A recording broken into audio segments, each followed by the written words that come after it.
Happy Sunday to you. I want to get right into it today. I've been knocking on doors for the last couple days, Friday and Saturday. And here's a conversation that comes up at a lot of doors. People will say to me, Mark, good to meet you. You seem to have the right temperament, the right skill set to be the mayor. You're outspoken, you have opinions. People don't object to you, Mark. However, one thing that's a huge liability for you is, Mark, you are on the board of Neighbourhood Works. Dun, dun, dun.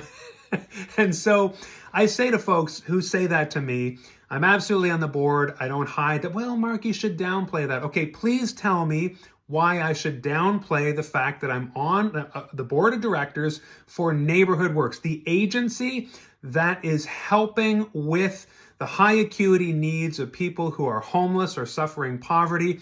Again, Neighbourhood Works does so much work with child and youth care homes and things like that. And it's an incredible organization. As the executive director has said, the lodge is about 20% of the work that Neighbourhood Works does. But of course, when somebody says that to me, Neighbourhood Works isn't very popular in town right now.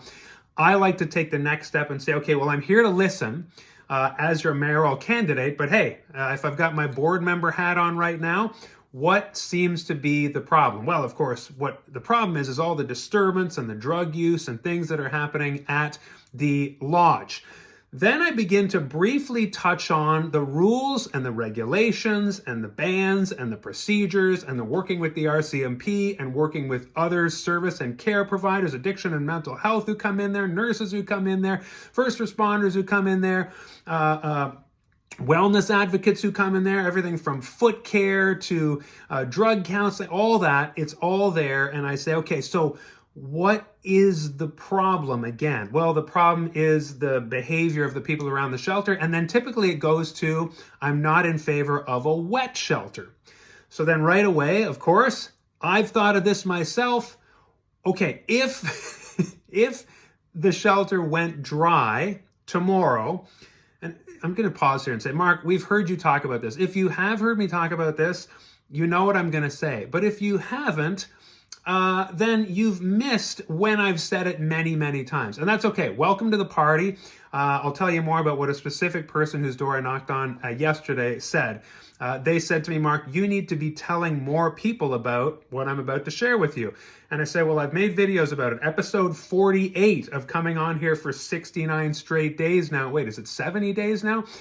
Is about bridge housing. I've talked about it in episode 61 after an incident at the lodge, talking about the rules and the regulations. Again, as somebody on the board, we are always trying to crack this. I want to give this disclaimer now. I don't speak for the board. I don't speak for anyone on the board. I don't speak for Neighbourhood Works here. Just a guy who keeps getting told that you're on the board, Mark. Yeah, I know that. And it's going to be a political liability for you. So stop talking about it and maybe even distance yourself from it. And I'm here to say, I am running as mayor, but at the same time, I'm on the board of Neighbourhood Works because this is one way that I deemed a really appropriate way to help and to serve the community, okay? So we immediately, let's go back now to where I was. The wet shelters, if the shelters stop being wet, now if you're wondering what is a wet shelter, it's kind of slang meaning you are permitted to stay at the shelter even if you are apparently addicted to substance. If you have substance use disorder, and that's what it's called, it is a disorder, it is a medical health care issue to be addicted, you are permitted to stay at the shelter. Now, so the conversation like kind of yesterday, well, I'm not in favor of a wet shelter, to which I immediately say, okay, what is happening at the wet shelter is not ideal. What happens at the lodge or any wet shelter, you will have medical issues, you will have behavioral issues, you will have people living together who cannot live together well, who cannot sleep well, who cannot find the rest they need, cannot find the treatment they need. That is not the problem. That is not the people who run it is their problem. I got to say that. But the people who run the operation, the people who are helping these folks, are not at fault for that kind of struggle, challenge, behavior with someone who's staying there, right? So basically, this is an emergency situation. I've said it before and I'll say it again. This has been 2 years of an emergency situation, getting people off the street, getting people out of backyards, wood lots, ditches, under bridges, along paths, along on benches, in the backs of businesses, burrowing holes, trying to keep warm, trying to survive. Exactly what you and I would do if we found ourselves homeless. And I've come on here with all kinds of homelessness stats. It is not a crime to be homeless, and it's barely a crime to be under the influence in public. The RCMP pick people up, then release them, their hands are tied, etc. Okay, so I don't want to get into all of that right now. I just want to talk about what I say at the doors is, if the shelter were to close tomorrow to anyone who is under the influence, who suffers from substance use disorder, from someone who is high or apparently uses drugs, fine. So then you would have very few people in the shelter, which is ultimately the goal we want. Okay, so let's say this is the solution. We're going to shut down the shelter to folks who are under the influence or using. Then the shelter will only be used by 5-10 guests who are not addicts. I think even that would be tough for folks to find that many people who are not suffering from substance use disorder as a result of being in homelessness. But let's say that happened. Well, then all those folks who are suffering from substance use disorder are back on the street. The door of the shelter is closed to them.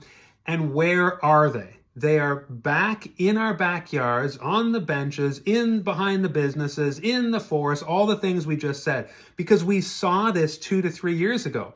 I'm telling you this now, but this is what I'm saying at the doors, is when you start to think like a solutions bringer, a solutions maker, always be thinking solutions. ABTU, always S. Always be thinking solutions. And when you start doing that, you know, you can be upset. You can be frustrated with the situation. You can say, this is not working, 100%. And as somebody who's on the board, we say, this is not working. Staff of the Neighbourhood Works, again, I don't speak for them, but this is part of the conversations. This is not working. Always advocating with the province, always begging our MLA to bring services down from the ministry. We had the homeless services event a couple of Tuesdays ago where David Hickey and Cindy Miles, the Minister of Social Development, Minister of Housing Task Force, were here and we're saying, please bring us the services. And what they said was, find a place for bridge housing. Again, video 48, I unpack bridge housing, but I want to do it here again because I spoke to a lady yesterday at her door who said to me, you got to distance yourself from Neighbourhood Works. I said, no, I will not do that because as a director, I help to bring the solution to this really non-ideal emergency situation we find ourselves in. Well, I don't like wet shelters. Okay, so again, walking this person through, if we close the wet shelter, maybe none of us are in favor of wet shelter. And I can think of other social issues and medical services that you think, well, that's not ideal, right? The situation the person finds themselves in who needs this service is in crisis. It's not a decision I would make. It's not something I would do. I think they messed up their lives, but it is important for them to have this service. And I don't want to mention any specific service here because then we're going to be in rabbit holes and they're, you know, kind of trigger issues and that kind of thing. But this is the kind of society we live in where we solve the problems we have in the world that we have, not the world that we want. Okay, so in this situation, we have the wet shelter. People, again, it's the slang use that I just find a little bit unsavory, but that's fine.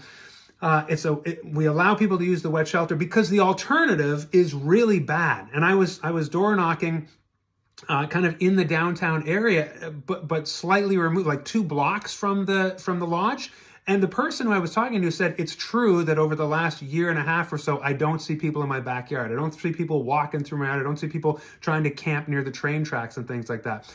That is what would happen if and when we shut down this shelter and only allow it to people who are not substance users or suffering from substance use disorder. Okay, so right away you think, okay, you're right. It's not a good solution to shut it down. Now, a couple of solutions that I have presented is, what if we had the downtown lodge to be a dry shelter and had another shelter for people who are suffering from substance use disorder more outside of town. Well, okay, there's pros and cons to that, but it's viable. It's a perfectly viable suggestion.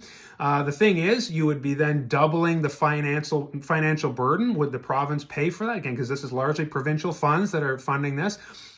You would have folks, again, the higher acuity clients would be out of town at this second shelter, say. And I would say it's more risk being in a remote area with people walking downtown to get services, to get food, to get the food bank, whatever it is. And I'd say risk goes way up when you have folks who are under the influence circulating around the community. There is a net positive, I'm sorry to say, to folks who live around the lodge. Again, it's not ideal, but there is a net positive to the entire municipal district of St. Stephen, whether I'm knocking on doors in the rural area or the urban area, that keeping it contained and having those services there is helping. It's not an ideal solution. It's not a good solution there because it's an emergency solution. It shouldn't have gone on this long, which is why there is a need for bridge housing. What is bridge housing? And again, I've explained this to so many people at their doors, and it's like a light bulb goes on, because what people think is being suggested with bridge housing is just a bigger facility with private rooms now, free housing for anybody to just come and go and abuse that room and spend any social assistance they have on drugs, etc. That's not bridge housing. Go back to episode 48 if you can for a major unpacking of that. 16 minutes of explaining what it is. In a nutshell, what I tell people at the doors is bridge housing is a place that is fenced in, 24/7 staffing. When somebody wants to live in a unit in bridge housing, their own place where they can lock the door and have a bed and go to sleep and start to recover their lives, get medical services on site, get culinary services on site, start building skills, get their pieces of their life back together again. That is where when you join bridge housing, you're joining a program. When you're a resident of bridge housing, you are a participant in a program. You actually sign an agreement, kind of a covenant, saying, I consent to all the rules, all the regulations. Believe it or not, there are many rules and regulations at the shelter as well. Neighbourhood Works obviously can control and issue bans and have regulations around what happens in and on their property. A lot of the problems are happening around and outside of the lodge, right? Well, with bridge housing, you have folks living there. It's much quieter. We see this in 12 Neighbors in Fredericton. We see this at Fresh Start in St. John. We see this anywhere that it's happening.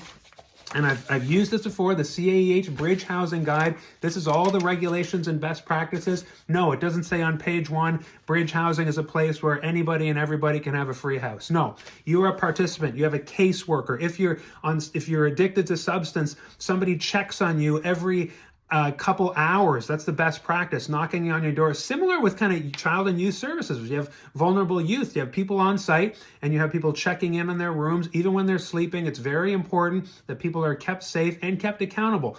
What about activity that goes on around the shelter? Well, no, there's plenty of lighting. Visitors have to sign in and sign out, and there's visiting hours, and it's very, very regulated, very controlled. That's what bridge housing is. Again, that's a synopsis. When I explain that to people at their doors, they say, you need to explain this to people. And I say, well, yes, that's what I'm doing now, going door to door. I've already made a video about it. Here I am making a video about it again. But ultimately what I want to do today is talk about how I am on the board of Neighbourhood Works, yes.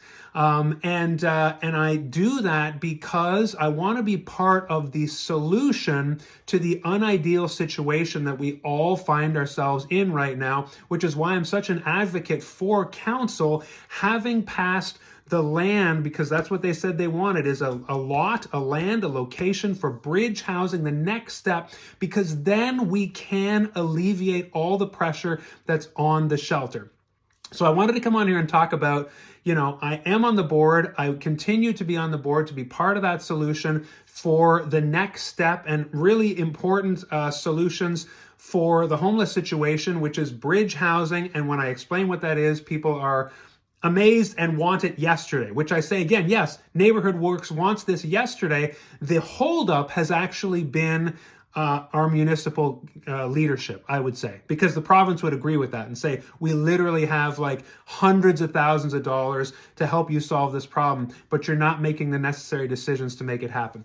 Third thing really quick is just one thing that I believe is appropriate as mayor, and I've told this to Neighbourhood Works staff and the board. I will be stepping down from the board if I am elected as mayor, because best practices of mayors, a mayor should not be an advocate for any one particular nonprofit or lobby group or advocacy group or agency. And so for fairness, because I'm everyone's mayor and everyone should be equally represented through me, I have told the Neighbourhood Works board and executive that I will be stepping down if elected. So I'm on the board now because I believe in the mission. I'm not your mayor yet. But on the other side of it, I don't believe that a mayor should be an advocate or sitting on any, like I said, nonprofit agency, foundation, political party, because the mayor needs to be objective in representing you. All right. That's all the time we have today. I keep saying that and it's way, way over. But thank you for listening. I wanted to address this. I'll continue to address it, not just because I repeat it at many doors and I'm happy to do it, but when I do, people say, you should get the word out on that. and I'm saying I'm knocking on doors and I'm making videos and I'll mention it at Meet the Candidates and I'll mention it anywhere that I can talk about it. This is the solution. ABTS, always be thinking solution with me, even in the midst of problems that are challenging and difficult. We can do this together when we build up St. Stephen together. BuildUpSt.Stephen.ca. That's where you can watch all the videos. Episode 48, if you're interested in bridge housing. Go to my YouTube channel, Facebook, Instagram. I want to build a council. I want to lead a council you trust and build a home that we are proud of, which includes helping people who are homeless and helping people who are all suffering as a result of the heat and intensity around the shelter, and ultimately doing it with an action plan you understand. Thank you, friends. Happy Sunday. I will see you tomorrow for more on Monday. Build up yourself and your neighbor as we build up St. Stephen together. Cheers.